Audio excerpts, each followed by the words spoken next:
like to have a bit of a theme when I do my video diaries. And this theme for this diary was going to be about Loch Ness. Not just the main things to do about Loch Ness, not just about Nessie and Urquhart Castle, but I was going to try and show you some of the things that are around about Loch Ness that are worth visiting. The standing stones and the burial chambers and some of the lovely walks you could do. Unfortunately, April is a bit of an unpredictable month when it comes to weather, and it has been horrendously wet today, but it's easing off a wee bit now, so we thought we'd go someplace where we have a bit of shelter and we'd bring you to the Glen Affric forest. This is the Dog Falls in the Glen Affric forest, which I'm trying to show you down here. It's a really beautiful spot. The forest here is ancient Caledonian pine forest. This is traditional forest that once covered all of the highlands. It got gradually destroyed through the years by industry and felling and dairy estates and all the other things. All man's influence has destroyed this forest, but in Glen Affric the original native forest exists. There hasn't been any artificial planting here of non-indigenous species. There's trees here which are up to 300 years old. If you think about that, trees are growing here that would have been growing at the same time as Culloden. And Bonnie Prince Charlie, after Culloden, actually fled from the battle through Glen Affric. So there are trees here that he might have brushed past, albeit small at the time, but the trees here that he might have actually touched as he was leaving in complete disarray and dismay from the Battle of Culloden. So we're going to take you on a walk roundabout. I'll hopefully be able to show you some beautiful little footpaths and tell you a bit more and show you a bit more of this really beautiful part of Scotland that gets missed by an awful lot of tourists, and you know, that's actually quite a good thing in this case, because it's preserving an area of outstanding natural beauty.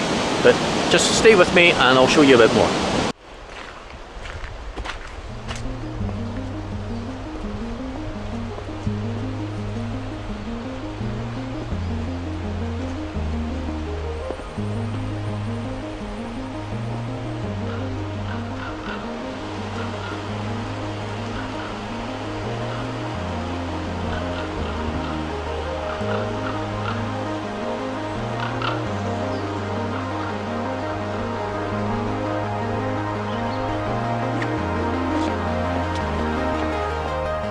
I just stopped because I'm walking along here. Two proverbs come to mind. One is that you shouldn't wait for the storm to pass, you should learn to dance in the rain. And I think today we are doing our best at learning to dance in the rain, because it's coming and going. It is coming and going. The other proverb that comes to mind is you're here and all the good stuff's over there.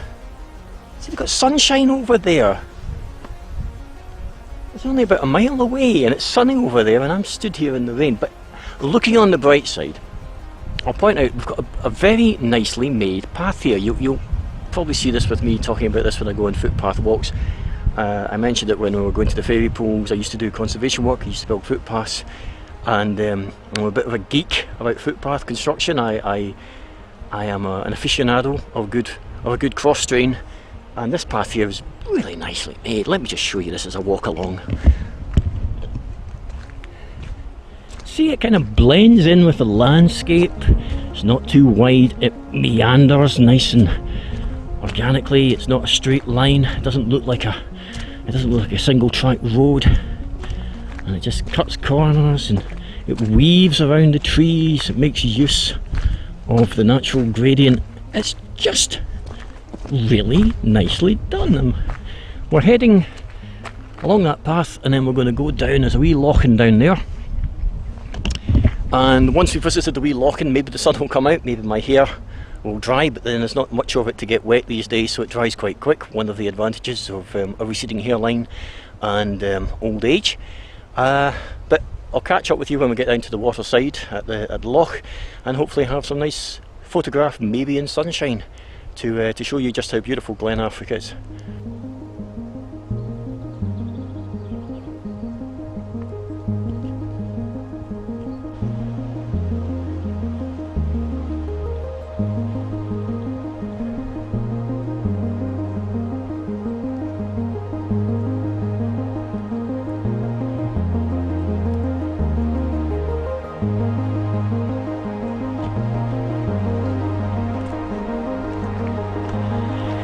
You know, before we actually came up here to do this walk, We were sitting in the car, the rain was coming down fairly heavy, and we were debating, should we go and do a walk or should we go and do the Loch Ness 2000 exhibition? And we've done the Loch Ness 2000 exhibition several times, and the other option was Urquhart Castle, and we were humming and hawing, and we thought, you know, we'll just take a gamble. This is a gamble that really paid off. I'm so happy we did this.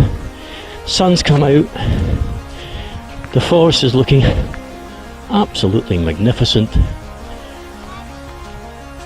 and even Logan's happy.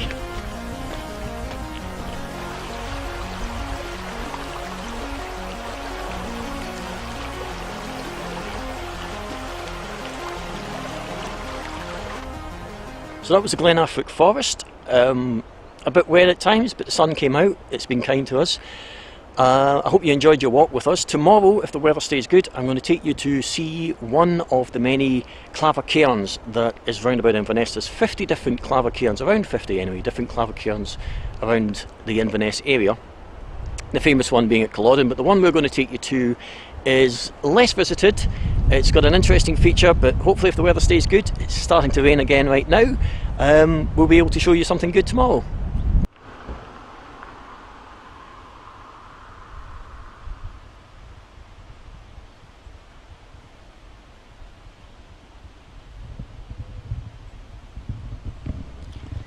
This is Urquhart, and I brought you here because it's got some interesting Jacobite connections. Also, if your name was McGilvray, if your name is McGilvray and you descended from the clan McGilvray, you might find this place interesting because the clan chiefs are buried in this little corner of the graveyard here. This is a mausoleum for Clan McGilvray. But in a more general terms, if you're an Outlander fan, this place could have some interest for you. It is connected to Culloden in a couple of ways. One of them is that many of the victims of Clan McGilvray who died at Culloden were buried here. The actual church itself wasn't built at the time. The church that you see here now wasn't built at the time of Culloden. It was built around about 1752, so it's post-dates the Battle of Culloden. But there was a church here prior to that date, and there was a burial site here that would have been around at the time of Culloden. So the victims of Clan McGilvray who died at Culloden would have been buried in this site. Also though, prior to the Battle of Culloden and prior to any battle that Clan McGilvray went into, they would meet here, they would get blessing from the priest, and they would sharpen their swords on the stones round about here, the stones around the graveyard. And if you look at some of the stones, you can actually see the grooves where they would have been sharpening their blades. Now if I can find one for you here, here's an example just here. If you look at my finger, you can see we've got a very distinct groove in the stone, and there's several stones round about where you can imagine they would have been running their swords through there. So this, you can touch that, you can touch history. You're touching something that some Highland soldier who may have died at the Battle of Culloden may well have sharpened his stone there, should have used that stone to sharpen his sword before heading into battle. So, a quiet place, an isolated place, but interesting because you have that tangible connection with 300 years ago, and if your name is McGilvray, certainly a place that you would want to visit. You'll find certainly lots of your ancestors buried here, and it's a pretty spot. I'll just pan round and let you see its full setting.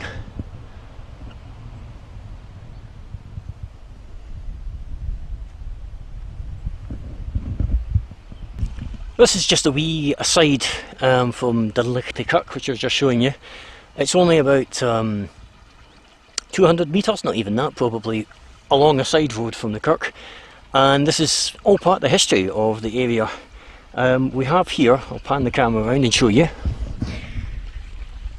You could very easily miss this, and it's hard to show on the camera maybe, but this is what used to be, take the moss out of it, a baptismal font. There's a little stream down here that runs by. They would have filled this up presumably with water from the font, blessed it as holy water, and baptised the children here. And this was a tradition that went on in this region, I believe even up to the 1800s. It's such an easily missed little stone. You and I would walk past it every single day, but if you know locals, they can tell you where to find this stone.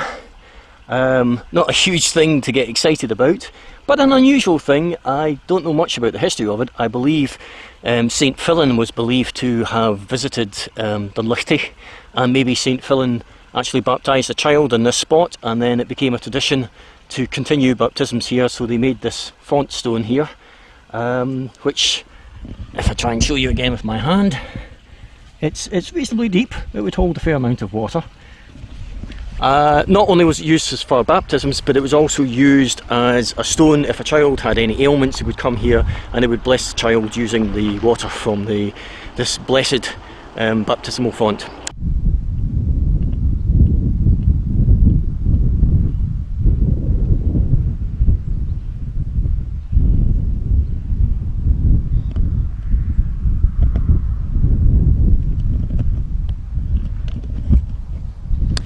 So I brought you here to a clavacairn, a type of clavacairn, and when I mention the word clavacairn, people usually immediately think of the ones near Culloden, which are better preserved, it's more complete, but it's also very popular now with the Outlander fans, who obviously they want to go to Culloden, and then the first thing you think of after Culloden is, I'll go and see a standing stone and try and find my Jamie.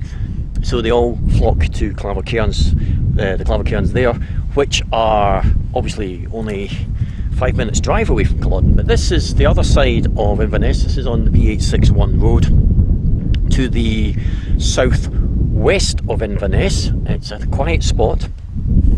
I've got it all to myself once again, and it is a clavacairn. Start again. It's got some different features to other clavacairns, because the burial chamber is not actually slap bang in the middle, it's slightly offset. I'll pan the camera around quickly, just a very fast spin round. So we've got this incredible big standing stone. Pan round, give you a 360.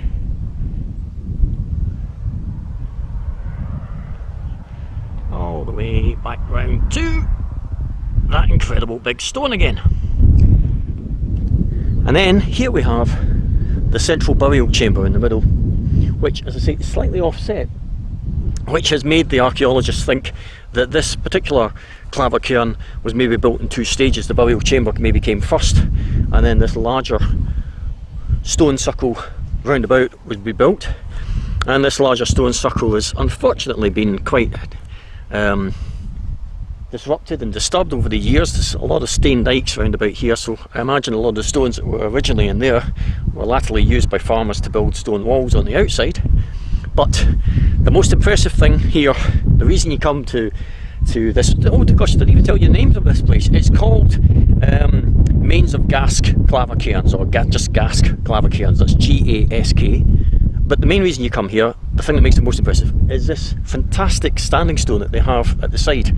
Now, let's just stand up here. Hard to give you a real good impression of it perhaps at this angle. The stone stands about 3.4 metres tall, and it's about 3 metres wide, but it's only about 30 centimetres, 20 centimetres to 30 centimetres deep. Very unusual. I imagine that the Neolithic cairn builders must have got really excited when they found that stone, because it's very unusual. I can't think of any other stone quite that size at a clavacairn anywhere in Scotland. Anyway, Aurelia's getting impatient that I finish up filming here, so I'll sign off here with the Mains of Gask Clavacairns. It's a good one, give it a shot.